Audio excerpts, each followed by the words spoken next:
If you are listening to this podcast, please close your eyes. Even if you're driving, doesn't matter. Close your eyes where you are and visualize with me for a moment. We're going to go back to September 2007. Your car just blew up. You're in a haze and you're stumbling towards what looks like a movie theater.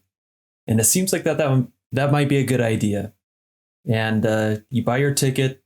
You're going to go to see the one about the guy who's just trying to find his way in the world. And as the movie goes on, he's just discovering new things that changes his perspective on everything. I'm not talking about Across the Universe, folks.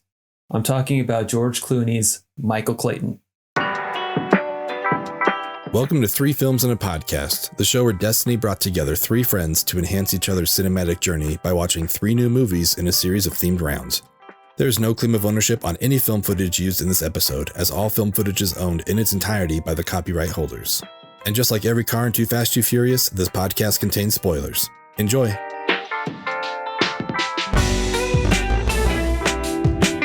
I guess it's not George Clooney's. George Clooney is in Michael Clayton. No, this is George Clooney's Michael Clayton. I don't care who wrote it, who directed it. This is George Clooney's Michael Clayton. That's going to be our steel case. Yeah. I'm Matt Weiler, coming to you from the City of Trees, and here ready to chat all things Michael Clayton is Tyler.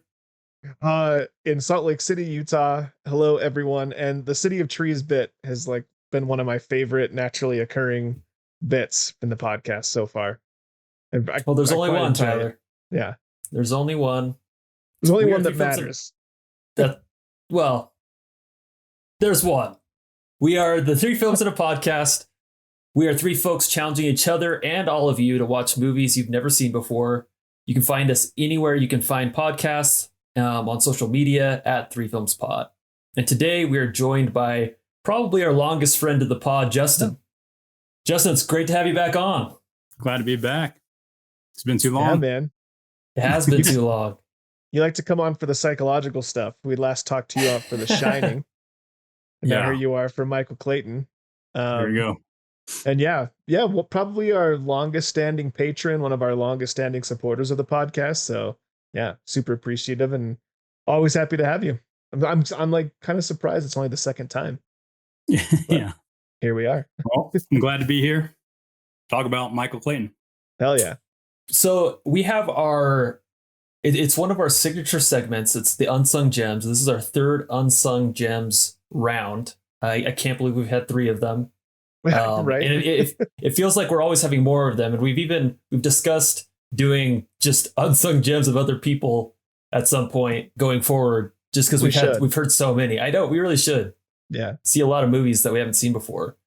Anyway, for those of you who aren't familiar with this term or this segment, Unsung Gems are the movies that you personally love, that you feel is dramatically underrated by everyone you know and everyone around you, or maybe they haven't even heard of it or seen this movie, but you just personally love it. That's our definition of an unsung gem.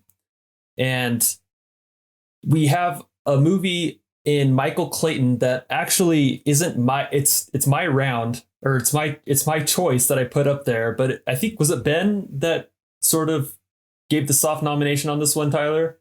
Yeah, I honestly don't really remember, but I do know he was pushing pretty hard to do this because he has an interesting personal connection to the movie. Apparently, I don't know what scene it was, but he had to do a scene from this movie for his one of his acting classes in film school, and apparently, we're gonna have to take his word for this.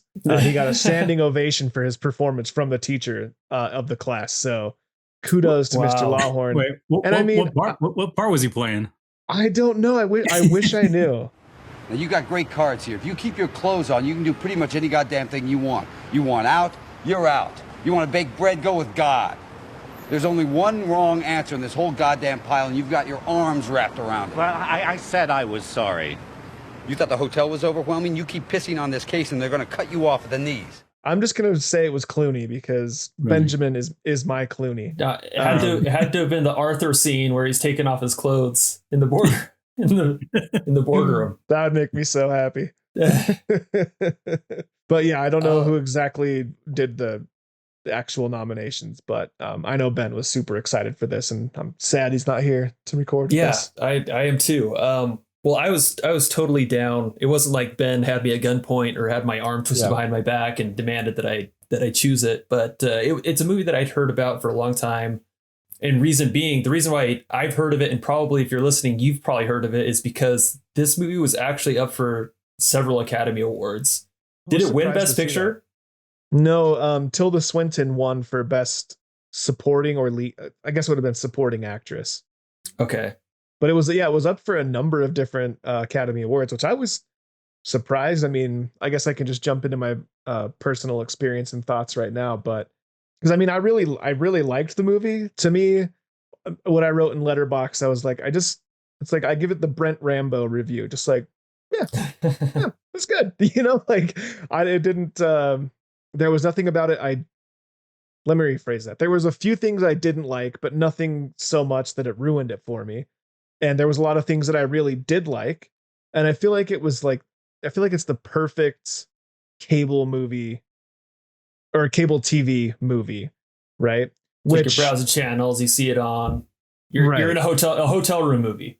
Totally. Hotel room movie, perfect airplane movie, which is funny because my personal experience before seeing the movie that's like the vibe I got from it. It was like a straight to TV, like HBO produced movie. I had no idea. I didn't know it was nominated for awards or anything. And it has such a boring name. It's like Michael Clayton. It does nothing to like make you want to see it. I'm like, John Carter. Yeah, John Carter of Mars. Totally. It's the John Carter syndrome. So it's a movie that I didn't know anything about. I think I got it confused with another movie. I don't know. It just was completely under my radar. A perfect nomination for Unsung Gem. And in the end, I really enjoyed it. It was like a good 3-star, perfect time killer movie that is more interesting than a time killer movie, but I don't know. It just kind of like fell sort of in that range for me. How about you, Justin? When did you first see this?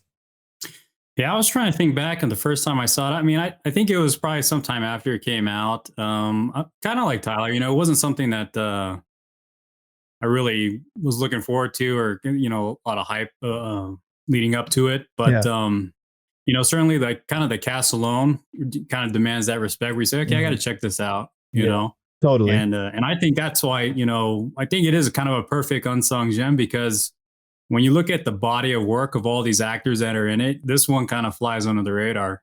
You talk about George Clooney, Tilda Swinton, Wilkinson. But I remember, when I first started watching it, you kind of buckle up for that first voiceover. You're like, okay, it's going to be, it's going to be one of these. Yeah. But it was captivating. It's pretty economical in its pace, So I did enjoy the first viewing, and I watched it subsequently since then. But I think I enjoyed it the first time I watched it the most. Yeah, it's one of those that like you get in and it leaves you guessing just enough to keep you like to really hook you in and invest you. It's like you kind of understand what's going on. It's like, oh, it's a law firm. There's a lawsuit.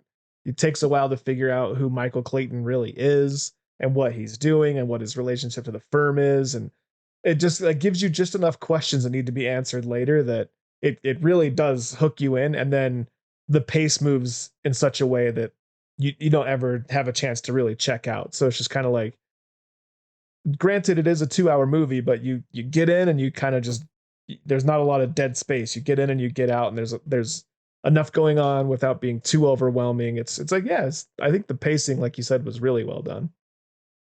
Yeah, I agree. Like, obviously, this is my first time viewing, and it's a complete narrative. So it's moving along properly. Like, there's no part where you take out and you'd be like, why am I watching what I'm watching? Like, it's moving steadily from point A to point B. And it's not looking back, and it's not wasting any time.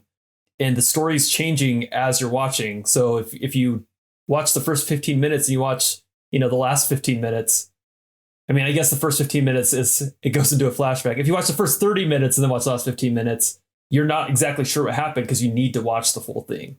Yeah. Not all movies are like that. So it does have that. I enjoyed all of the performances.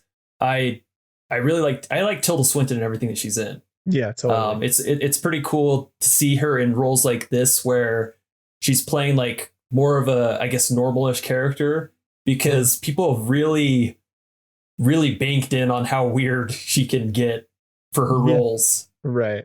And it's great to see. Like, I love every single weird role that people put her in. Like, Wes Anderson does it. The Marvel movies did it with the Sorcerer Supreme. Like, she's great. And it's cool to see her in this. And it's funny, like, Tyler, you mentioned how boring this movie sounds. And it's true. Like, when you hear the John Carter, you don't think of a science fiction, space movie. You think of this movie where a guy works for a law firm and it's just like, right. Doing cleanup. It's like, oh, that's John Carter. He's our fixer. Right. But I've heard Michael Clayton always. I'm glad to finally check this off. This is totally, it's a movie worth checking out. So if you're part of Movie Club, check this one out. And another thing I wanted to say, like, regarding if you've never seen this movie and you're thinking about watching it, and you read the description, you see who's in it, there's almost no way you're going to be able to know what this movie's about, what's going to happen. Like, you think from the description and kind of like the people that are in it and the kind of just like the look of the branding and like the art design and everything. Like, I thought I knew for sure what was going to happen. I thought it would be pretty straightforward, and it is and it isn't. But there was a lot of things that really surprised me in this movie, and there's a lot of really smart, clever things that I thought were unique and interesting. And I think maybe I'll save that for the elevator pitch. I wanted to talk about a couple of scenes, but I was actually surprised how clever I thought this movie was in certain points. But so I just kept thinking, I was like, oh yeah, there's no way I would have guessed what was going to happen in this movie and what's going on here. But at the same time, it is a pretty classic corporate espionage story in the end. But it's still, there was enough surprises in here to make me happy. Well, that kind of brings up what I wanted to talk about next in our segment of what's in the Jimmy Stew ert. Thank you. Yeah, we've got to figure out a better way to brand we pay our writers a lot, and they give us some good segment names. But what subgenre is this? Like, it's a suave guy who knows all the right things to do. It's very similar to, like, it's almost like a Taken, but instead of having all the skills to like kill people with action and violence, these guys just somehow know how to get out of sticky situations for like white collar corporations. And I was just curious if, like, what other movies do you put this with that come to mind that are similar? Justin, what do you think? I think that's a good question. I mean, it's definitely more of like a slow burn type thriller. I think it's kind of like if Taken were maybe made in the 70s. Yeah, I don't know what I would compare this to, or what would be similar to this. There was moments in here, and we talk about score a lot, and we talk about good scores being unnoticeable, and I felt like this movie completely hit that bar for me. Like, the score wasn't outstanding by any means or whatever, but there was a moment where I was like, I finally noticed the score. And I got real Social Network vibes. I was like, oh, this is like, I would have loved to have seen how he would have scored this movie, because it was sort of that similar, like, not discordant, but just like, electronic, almost synthy in the background, like, but ominous, dark sounding score the whole time.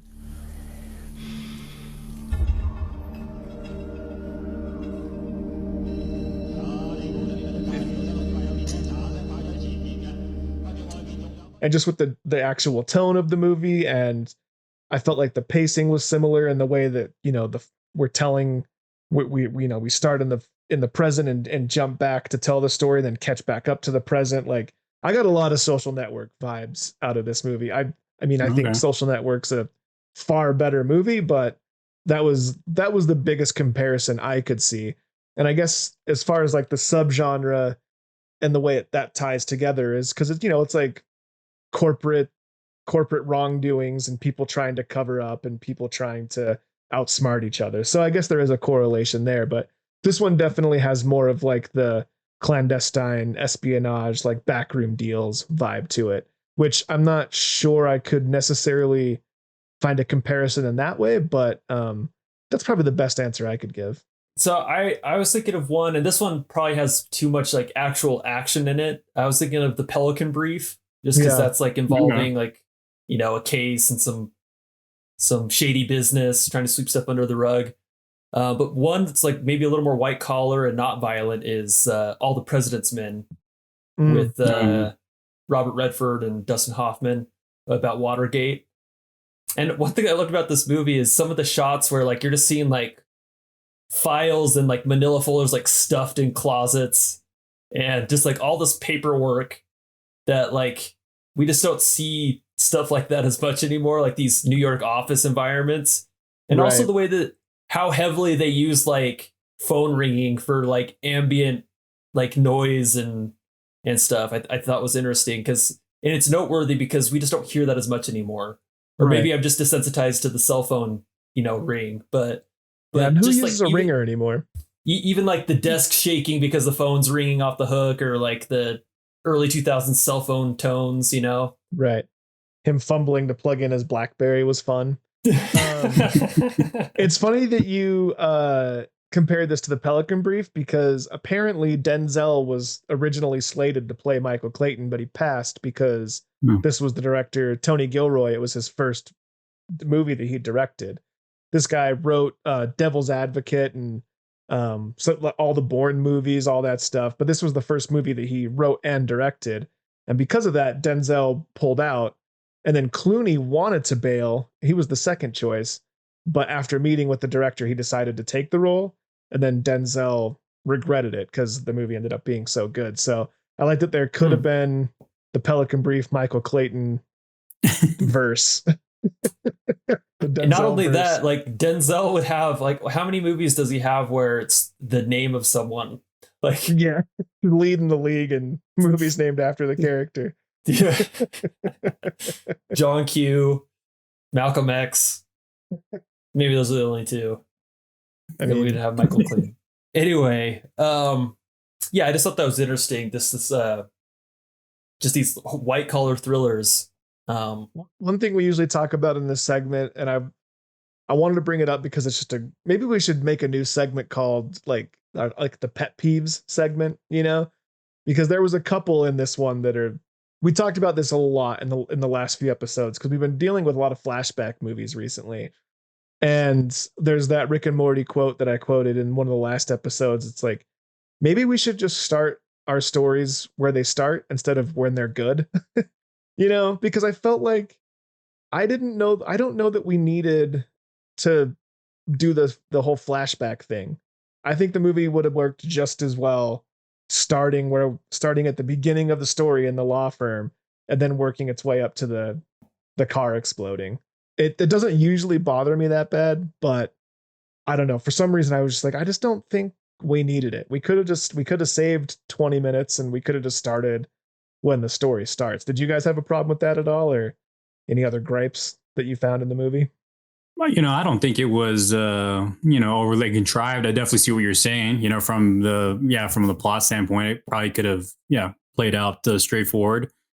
But I mean, it was effective, right? Like, it hooks you into the movie for sure, and you want to know, like, oh shit, why'd this guy's car blow up? But I don't know. I just felt like I feel like they could have changed some stuff, and I just don't think they needed it. And another. I'm sorry. Were you gonna say something, Matt? I think I cut you off. Well, I was just gonna say that I wonder if, and was this based on anything? Like, is there source material for this? I'm not entirely. Oh, okay. Yeah, sort of. Apparently, it was based off of a similar case, but this was another kind of fun, like meta tie-in. It was based on the case of Ford and the Pinto. They were like hiding the recall numbers. You know that the line in Fight Club where they say, if the cost of the recall is more than the cost of the lawsuits, then we don't do the recall or whatever.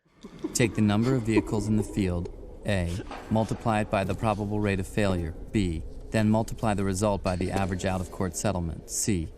A times B times C equals X.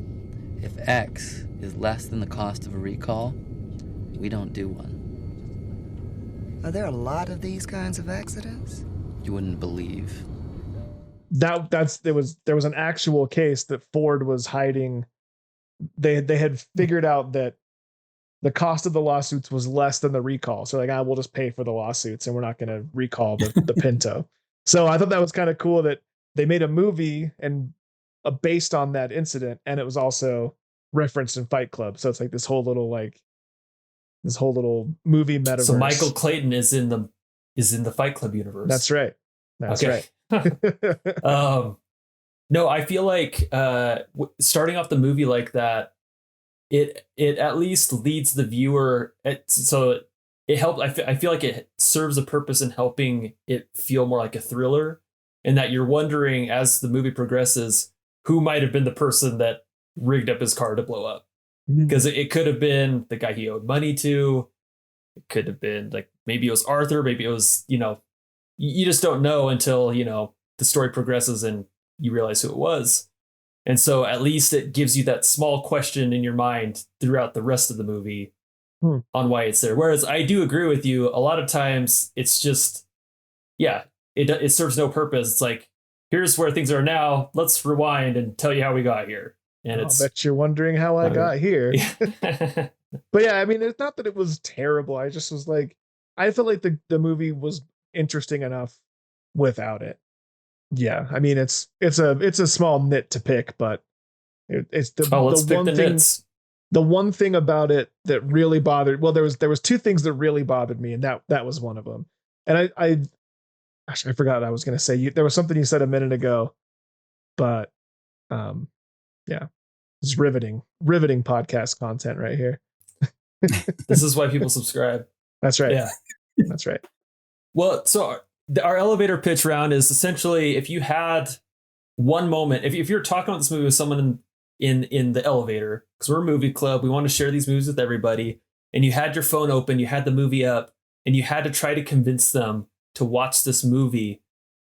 Justin, what scene are you showing them on your phone right there in the elevator to get them to watch? Before we get started, does anyone want to get out? I guess, yeah, if I were trying to hook someone, I'd probably show him the scene where he's going to fix the client that hit the runner at night, and he goes over to his house and he's trying to walk him through this and explain to him what his options are. That I think is a good exposition to kind of explain who George Clooney character is, what he does, and the type of people he deals with, and kind of what they expect out of him. I don't know what Walter promised you, but I can A tell you miracle this. worker. That's Walter on the phone 20 minutes ago. Direct quote, okay? Hang tight. I'm sending you a miracle worker. Oh, he misspoke. About what? About the fact that you're the firm's fixer? Or that you're any good at it? And I do think that scene, that dialogue, and that whole exchange, at least for me when I was watching it, really kind of hooked me. It was some pretty snappy dialogue, and that'd be the scene that I'd show people. Say, hey, this is a movie worth watching here. So that was one of the clever things I thought the movie did, because when that scene started to play out, I thought Clooney was going to be the I have all the answers guy. I thought he was going to actually fix the situation. In the end, he didn't really do anything. He's like, yeah, no, dude, you're fucked. So let's just get someone else in. I'm not going to waste my time. I thought I thought and I was hoping that he was going to be like the ultimate badass smart guy and like, okay, here's what we're going to do. We're going to do this, this, this, and this, and you got to do this, and you got to get all your stuff and go to Mexico. I thought it was going to be this whole like really smart super spy moment where he was going to just completely clean up the situation. And I thought it was kind of cool that he was just like, I got nothing for you, man. Like, I'm not a miracle worker. Like he cleaned it up for his firm, right? Like he got his firm out of it. So like now he's not calling his buddy anymore. He's like, no, I came here. I'm the janitor. I'm mopping this up. You're talking to this other guy. There's no play here. There's no angle. There's no champagne room. I'm not a miracle worker. I'm a janitor. The math on this is simple. The smaller the mess, the easier it is for me to clean up. That's the police, isn't it? No. They don't call. Yeah, it's just I was excited about that because it was really the way he did it was really simple. He's just like, no, you're this is how it's and he did have the smart guy moment with like explaining to him like why he's in trouble. But I was just expecting it to be really overstated, and it was somewhat understated and pretty realistic. And I really liked that. It's one of the clever moments that I really liked about the movie. I had a lot of scenes for this one, and it's kind of hard to pick. I'm gonna make an actual pick, but then I think we should talk about a few other scenes, assuming they don't get talked about naturally. I think I would show Arthur's breakdown where he's recording the commercial, and then he reads his little manifesto and reads off the thing it was his own voicemail, right? At the law firm or something. Yes. I think he called his own phone and left a voicemail or something. Would you guys like a little bit of legal advice? Never let a scientist use the words unanticipated and immediate in the same sentence. Okay. I thought that was really cool. I thought it was the sound design of it was really cool. The way they played they looped the commercial in the background, and you were listening through the guys in the van and all that stuff. You gotta love the creative teams that come up with that music for those videos. Like totally. I remember feeling that way in Get Out when they're showing those like or not those like promotional videos or the educational videos. That background music, that whole vibe. It's like, man, the creative team that does that specifically for movies is awesome. Totally, because it's like this throwaway thing, but they give it the same level of care as if it was a multi-billion-dollar company. Because I mean, that looked like a commercial that you would see for some biotech company. You know what I mean? Like it looked really, it was on brand and on point. And so I just like that. I thought if you saw that scene, you would want to know why this guy was coming unhinged and who he was, because you wouldn't really necessarily know. Obviously in the movie, it's not obvious that he's like what his character is. So I thought that would be pretty cool and a good way to, and it was like one of the cool stylistic choices that the movie makes, just with the sound design and like you said, the way they create that commercial, and you can tell that this guy's going off the rails. So I thought that was a pretty cool moment. Yeah, I do want to talk about a couple scenes too, but my scene would probably be, and this is weird for me because usually I'm the prude on the podcast, so like I don't like the more disturbing scenes. Oh, I like where this is going. But this one was just interesting. Like I loved how like professional and cleanly those hitmen did their job. Yes. Like when they were taking down Arthur, essentially. Like, I'm so glad you're bringing this scene up. And they're just like completely silenced. They know exactly what to do. Like they've done this a million times before. Mm-hmm. This is just a routine, like take down the guy job. And I feel like when I'm picking an elevator pitch scene, I like to pick a scene where I'm just like sitting there wondering like, what the freak am I watching? Like what did I just see? Right. And to me, like that was the scene in this movie that fits that criteria. And also just how terrifying that idea is. Like to see hitmen so efficient at that and make it look like just so perfectly like an accident or like a suicide. It's just like, it strikes fear in the viewer. It's like, you have to remember, like, this is Hollywood. Like, totally. Yeah. I'm sure hitmen exist, but like, this makes me feel like anyone in my neighborhood could be a hitman and do this to me tonight, Yeah.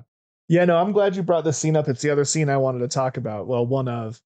And I thought all the same things. I was like, man, that's probably one of the most interesting hit scenes I can remember. I don't remember a movie, it's usually a gun with a silencer or a knife or a strangling or something like that. But this was calculated. It was clean. And I'd never seen it before. Yeah. No struggle. And I was just like, it was professional and terrifying and quiet and all those things. I was like, oh shit, they're getting away with this for sure. Like, these guys are pros, man. Like this is terrifying. So yeah, I'm really glad you brought that up, and it leads me to the other gripe I had with the movie. Because of all those things and how clean the hit was and how clever it was, I was like, how did these two come up with a car bomb?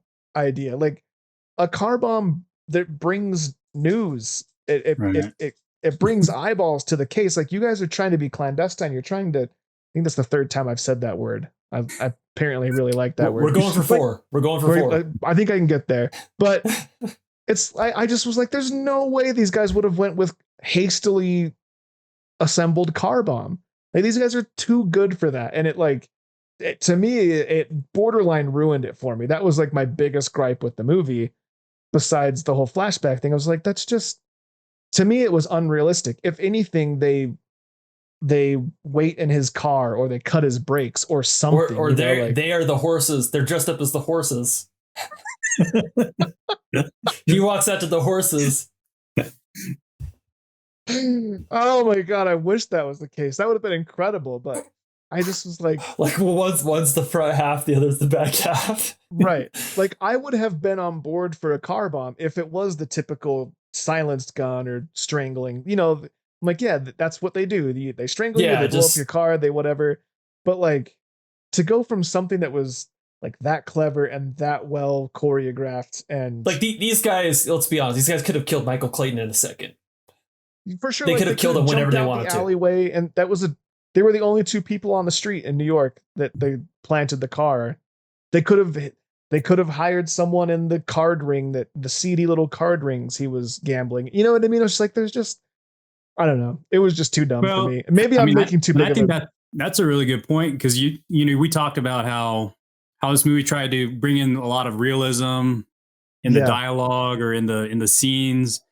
And I think, Tyler, you hit on the head where that one device is probably the most unrealistic. Not only the car bomb, but the fact that, he gets out to go look at these horses, and then it just happens to go off. That is, like you said, is kind of not in line with all this other, the professional hitmen and all the phone ringings and how they try to create a real atmosphere. That one, I guess... it doesn't quite fit. Regarding him getting out of the car, I have less of an issue with that. It is very convenient. And apparently they had to go back and add some stuff in post for it to make sense why he would get out of the car. If you remember, his son's talking about that book, and Arthur reads the book and he's making all the notes in it. And when Michael Clayton's thumbing through it, there's a page on there in the book is a drawing of a horse in between some trees. I don't know if you guys noticed that. And so you briefly see it as he's looking through the book, which is why he stops, because he remembers that from this book that his son's obsessed with and Arthur was apparently obsessed with. And so that's why he goes and looks at the horses. So I had less of a problem with that. I mean, it makes sense. Like his whole world is being flipped upside down. He knows the firm is in on stuff that he wasn't quite aware of, which is sort of surprising given his position in the firm and the type of work he does, but it was very convenient for sure. And like these professional hitmen somehow lost him. I know they were having connection issues, but it was just, I don't think if they lose him that they just blow it up. I know that there's an urgency because they're trying to stop him from blowing the whistle, but there was just a lot of things that kind of fell apart with that specific plot point to me that, it's still a great movie, but I just thought that was silly. Well, and I like that you brought up the book, because I feel like the book sort of anchored another narrative that kind of, rhymed with this story, that I feel like if I spent more time, we could probably have a full discussion on that. And that's what I liked about this movie. I really want to read that book. It sounds awesome. I think so. Movie Club, we're trying to challenge each other to watch new movies, but I think Movie Club works its best when it feels kind of like a book club, where like you can talk about the characters, you can talk about, their changes and their journey and how that all unwinds. And it's always nice, I feel like, when the storytellers in a movie are able to sort of get that literary feeling in there that opens up a lot of discussion. Like we're covering surface level Michael Clayton on the pod, basically trying to get people to watch it, going through our segments. But I think if we want to talk about Michael Clayton, the person and the character in this movie, we could we could really dissect him. And I think all the cues are intertwined with that book, and Arthur's experience with the book and the son, and like there's a lot of relationships in this movie that I think we could have a lot of great discussions about. And I love that type of movie. So if that is your thing, you should check out this movie.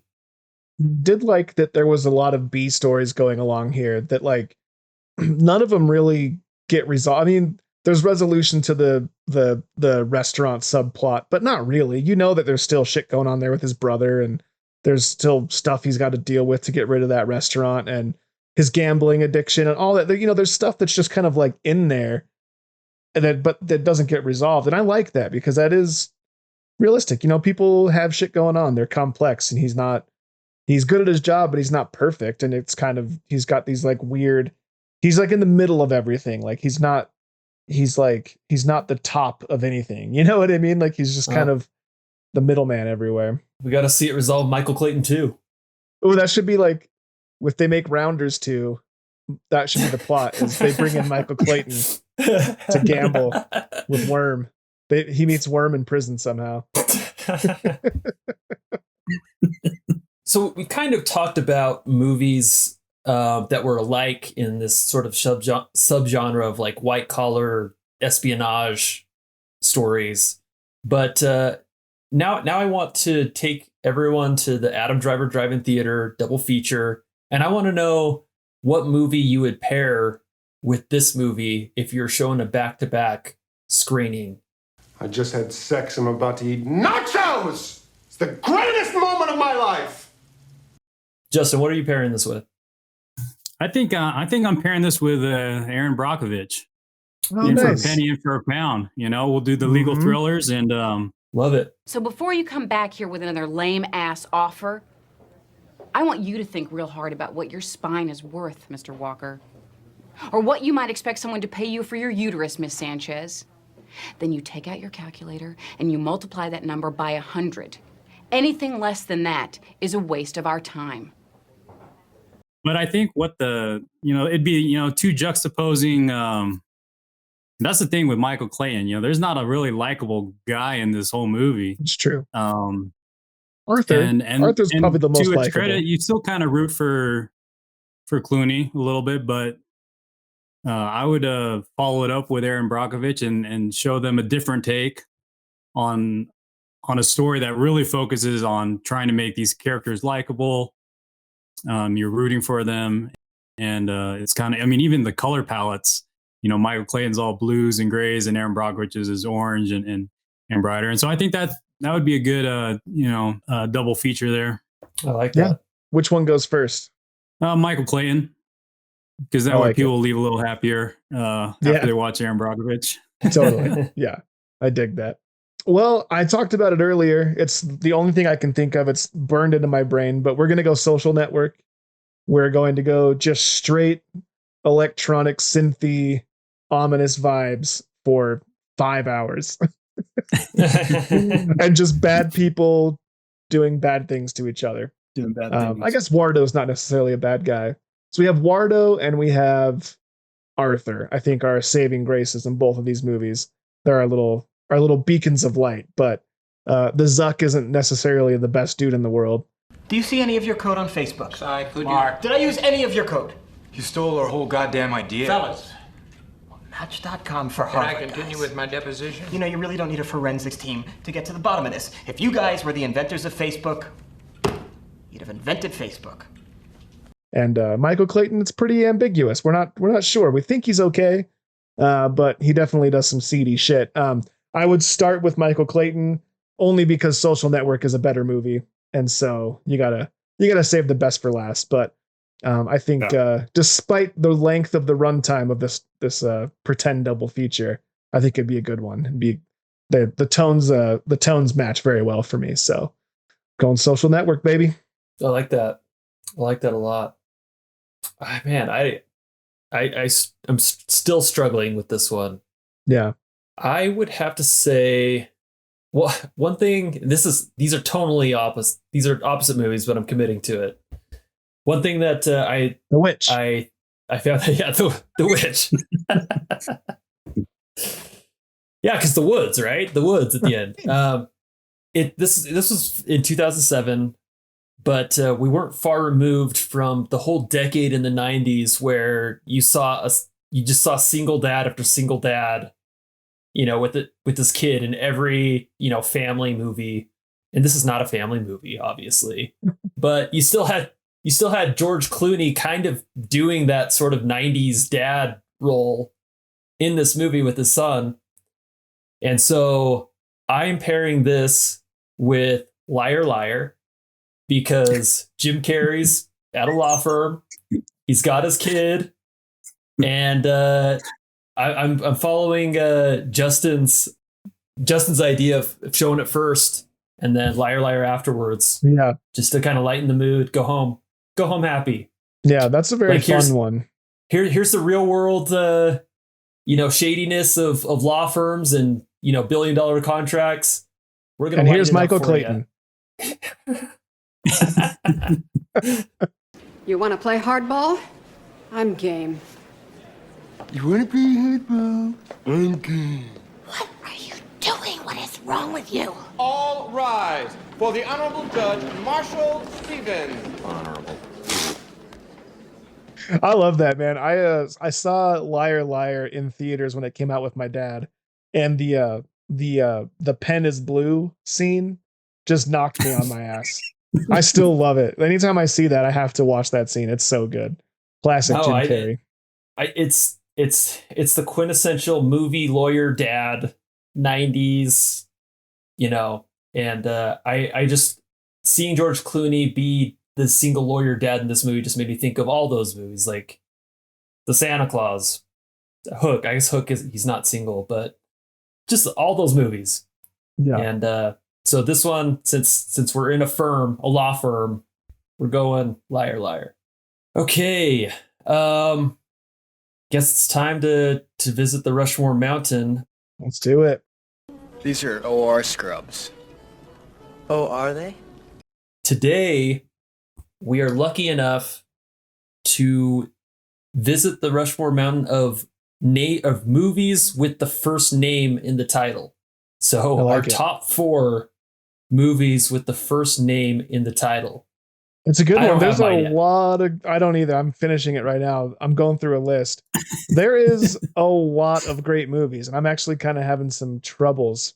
I'll start with mine since I kind of have a list going here. I have to put Ferris Bueller's Day Off in memoriam for Benjamin Lawhorn. It was not only was it requested by him since he couldn't be here, but I genuinely think it's a great movie. It's not my favorite like it is Ben's, but it's up there for me. I love Ferris Bueller's Day Off. It's a classic, and it's got to be in here. So for you, Ben, it's all for you. Thank you, Ben. I'm going to throw Jackie Brown on there. I discovered Jackie Brown through this movie club. I don't remember if it wasn't during the podcast times. And I don't remember if it's when you had joined yet, Matt. It wasn't yet. No. But Ben and I watched that a long time ago, the genesis of this movie club. And another internal podcast meme is Thor. I'm on the record how much I love Thor. So I got to put my guy on my Rushmore, just the first one, with all of its flaws and all of the bleached eyebrows and all that stuff. It's going to go on there. This drink, I like it. I know, it's great, right? Another! And I'm really, really debating my 4th pick. There's a movie that is undeniably, some people probably don't like it. I don't know. It's a great movie, and it certainly deserves to be on this list. I'm trying to decide if I want to do this or a movie that I would watch. No, I'm going to do the one that I would watch right now before the other. I'm going to do Happy Gilmore. I'm going to do Happy Gilmore as opposed to what I was going to say, which I'll bring up in my honorable mentions. Billy Madison. Well, that is another one. But for whatever reason, Happy Gilmore is just more rewatchable, despite how much I do like my honorable mention, which I'll discuss later. So Jackie Brown, Thor, Ferris, and Happy Gilmore. It's going to round it out. Awesome. Justin, do you have yours? Yeah. I would, I know Donnie Brasco.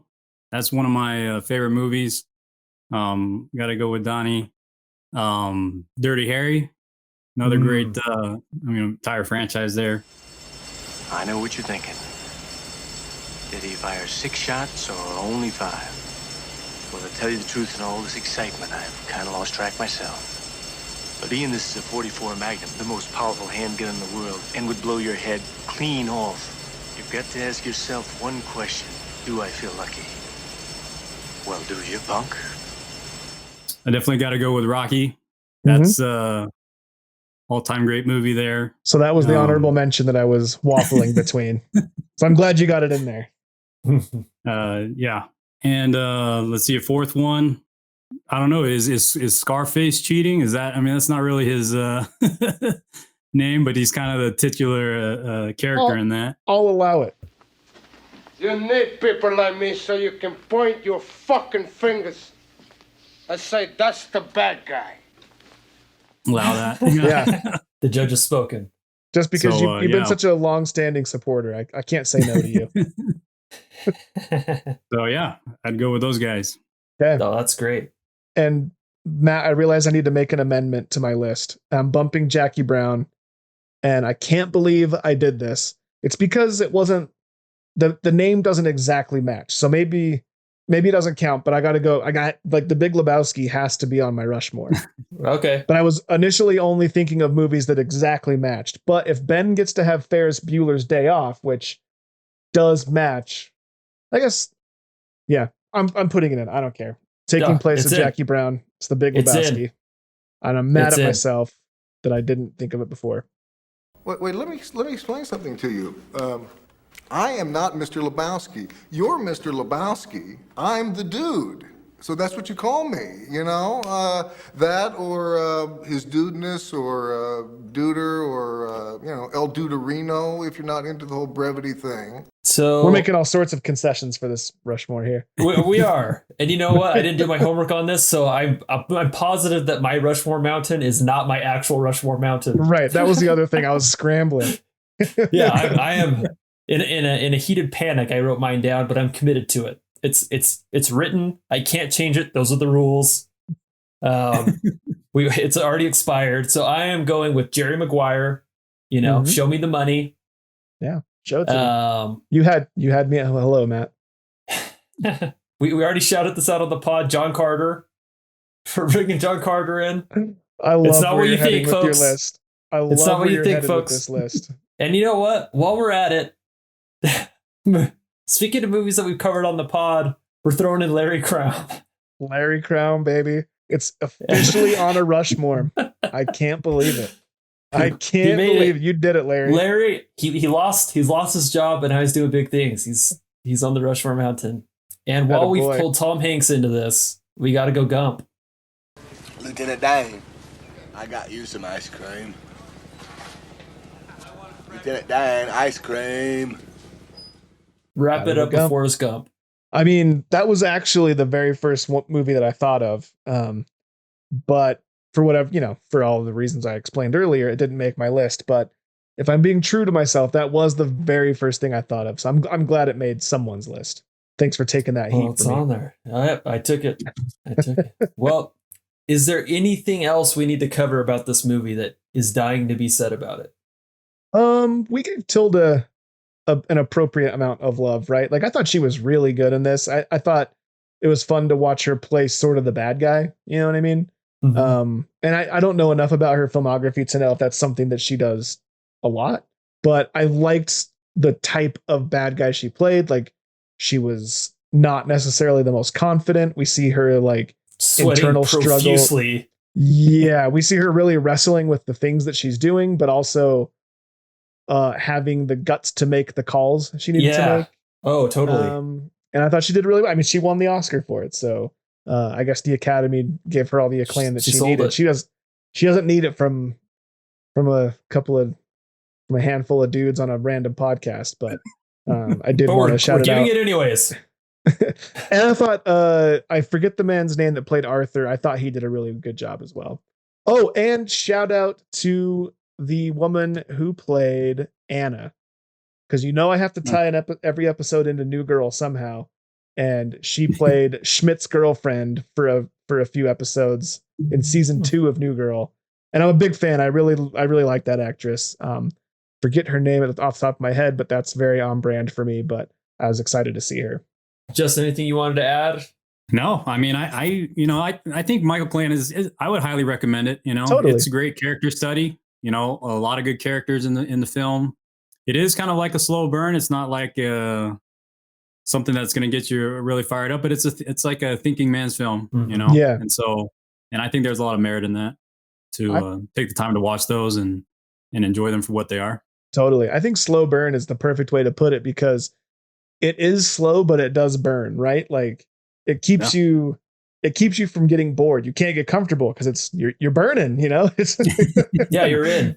Yeah, you're in. So that's a really good description of it for sure. It's like the perfect, if someone's like, what does it mean to be a slow burn? Like go watch Michael Clayton and you'll understand. And it is interesting because, and Justin, you talked about this, like the way that the movie starts out where he's like talking to the guy who hit the runner, like the car blows up.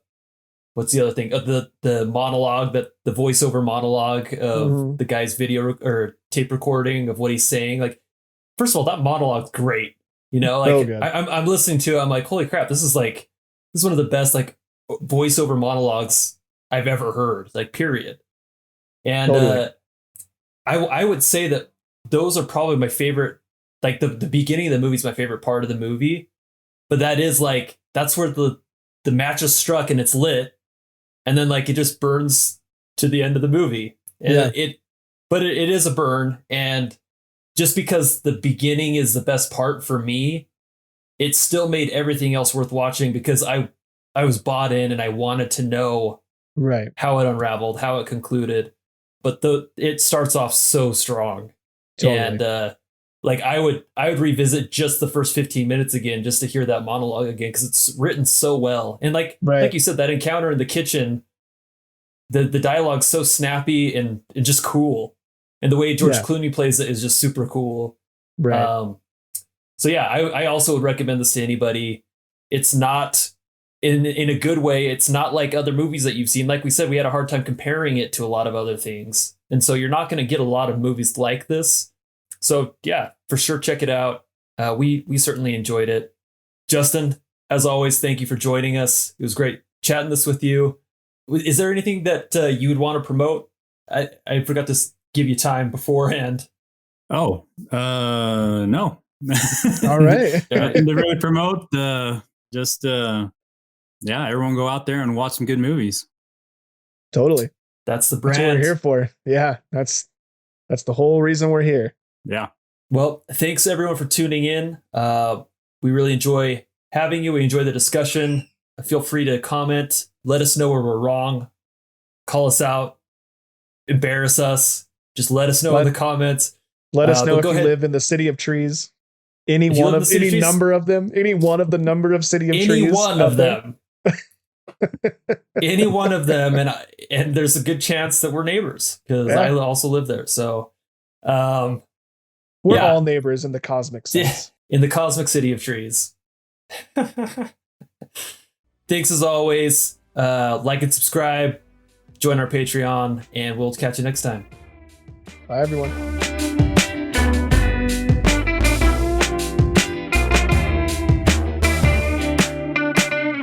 And George Clooney, the seriousness and the dedication to your art, seeing you climb into that rubber bat suit from Batman and Robin, the one with the nipples, every morning under your costume, on the set, off the set, hanging upside down at lunch. You rock, man. Thank you, thank you, thank you.